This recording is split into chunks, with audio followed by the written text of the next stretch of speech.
అందరికీ దీపావళి శుభాకాంక్షలు. దీపావళి అంటే చెడు పైన మంచి సాధించిన విజయం. సో ప్రజల కష్టాలు దూరం చేస్తూ ప్రజల్ని హింసించిన నరకాసుడిని వధించిన సందర్భంగా సంతోషంగా అందరూ జరుపుకుంటున్న పండుగ దీపావళి పండుగ.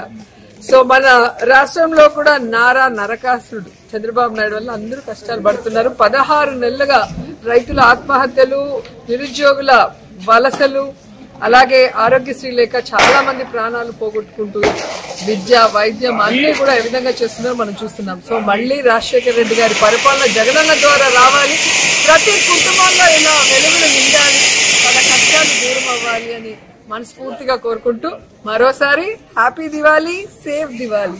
అమ్మా ఆర్కే రోజా, నీకు బ్రెయిన్ ఉందా, మైండ్ ఉందా లేదా అని అడుగుతున్నా. ఈ రోజు ప్రతి కుటుంబంలో ప్రతి ఒక్కరూ చాలా సంతోషంగా ఉండేటట్టు వెల్ఫేర్ చేసి ముందుకు తీసుకెళ్తున్నాడు అంటున్నావు. కుటుంబం అంటే మరి సునీత గారు ఎవరు? మరి సొంత చెల్లి కన్న తల్లి ఎవరు? ఈ రోజు పండుగ దినాన, పర్వదినాన సొంత చెల్లి కన్న తల్లి ఏమైపోయింది, ఆడిగిపోయింది. సునీత గారు ఆడిగిపోయినారు అంటే సొంత కుటుంబంలో ఉండేటువంటి స్త్రీలను దగ్గర తీసుకొని వచ్చేసి పండుగ తీసుకునేటువంటి పరిస్థితులు లేని సిగ్గు చెట్టు ఎవరైనా ఉన్నారంటే ఒక్క జగన్మోహన్ రెడ్డి.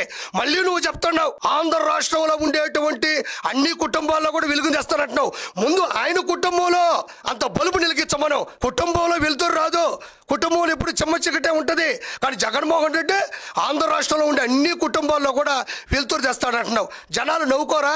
ఎవరు చేసుకోలేనటువంటి పరిస్థితి అంటయ్యా. నిన్న మనం ఏ పత్రికలో అంటే ఈ రోజు వచ్చినటువంటి పత్రికల్లో కావచ్చు, సోషల్ మీడియాలో కావచ్చు, ప్లస్ ఏ ఛానల్లో చూసినా కూడా ప్రజలు ఎంత ఆనందంగా ఉన్నారో, వాళ్ళకి ఇచ్చిన పథకాల దృష్ట్యా అందరూ కూడా అర్జించినటువంటి వ్యక్తులు కూడా ఎంత ఆనందంగా ఉన్నారో ఈ రోజు అన్ని పత్రికల్లో, సోషల్ మీడియాలో మనం చూస్తా ఉన్నాం. మరి ఈవిడేమో ఇలా మాట్లాడుతూ ఉండదు. ఎందుకు ఇలా మాట్లాడుతూ ఉందంటే పేమెంట్ వేశారు, పేపర్ ఇచ్చారు, ఇంత తప్ప ఇంకేం మాట్లాడుతుంది ఆవిడ? ఎక్కడ మీరు వినాలి, తెలుగుదేశానికి సంబంధించినటువంటి ఎవరైతే నాయకులు ఉన్నారో, ఎవరైతే పెద్దవాళ్ళు ఉన్నారో వాళ్ళందరూ కూడా, ఎవరైతే పెద్దవాళ్ళు ఉన్నారో వాళ్ళందరూ కూడా దీపావళి పండుగ ఇక్కడ జరుపుకోవట్లేదంట. అందరూ పోయి ఏరే రాష్ట్రాల్లో జరుపుకుంటున్నారు అంటుంది. అసలు చంద్రబాబు నాయుడు గారు ఎక్కడ జరుపుకున్నారో అడ్రస్ తో సహా నిన్న వీడియోలు బయటకు వచ్చాయి. నాయకులు ఎక్కడ పండుగ జరుపుకున్నారో అందరికీ తెలిసింది. మన అన్న జగన్మోహన్ రెడ్డి నిన్న దీపావళి పండుగ ఎక్కడ జరుపుకున్నాడు? ఎక్కడ జరుపుకున్నాడు? యలహంక ప్యాలెస్ లో జరుపుకున్నాడు. బెంగుళూరులో ఉండేటువంటి యలహంక ప్యాలెస్ లో అన్న వదిన అన్నంటిచ్చి 2 కాల్చి పండుగ జరుపుకున్నారు. నువ్వు చెప్పేదానికి ఏమన్నా అర్థం ఉందా? అన్న జరుపుకున్నటువంటి పండుగ ఏదన్నా అయితే ఉందో అది బెంగుళూరు యలహంక ప్యాలెస్ లో జరుపుకున్నాడు తప్ప ఆంధ్ర రాష్ట్రంలోని ఆంధ్రప్రదేశ్ లో ఉండేటువంటి తాడేపల్లి ప్యాలెస్ లో జరుపుకోలేదు.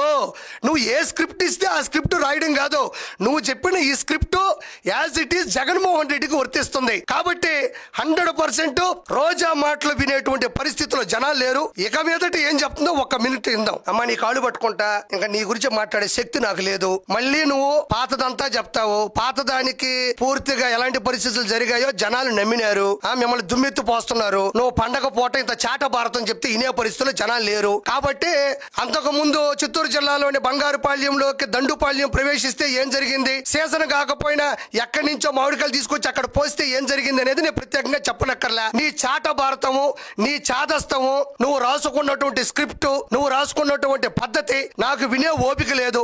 కాబట్టి నువ్వు ఏదైనా మాట్లాడేటప్పుడు, ఏదైనా పేపర్ ఇచ్చేటప్పుడు ఒకసారి చదువుకొని మాట్లాడాల్సిందిగా మనస్ఫూర్తిగా కోరుకుంటున్నాను. Thank you so much. నువ్వు ఏదైనా మాట్లాడేటప్పుడు, ఏదైనా పేపర్ ఇచ్చేటప్పుడు ఒకసారి చదువుకొని మాట్లాడాల్సిందిగా మనస్ఫూర్తిగా కోరుకుంటున్నాను. Thank you so much.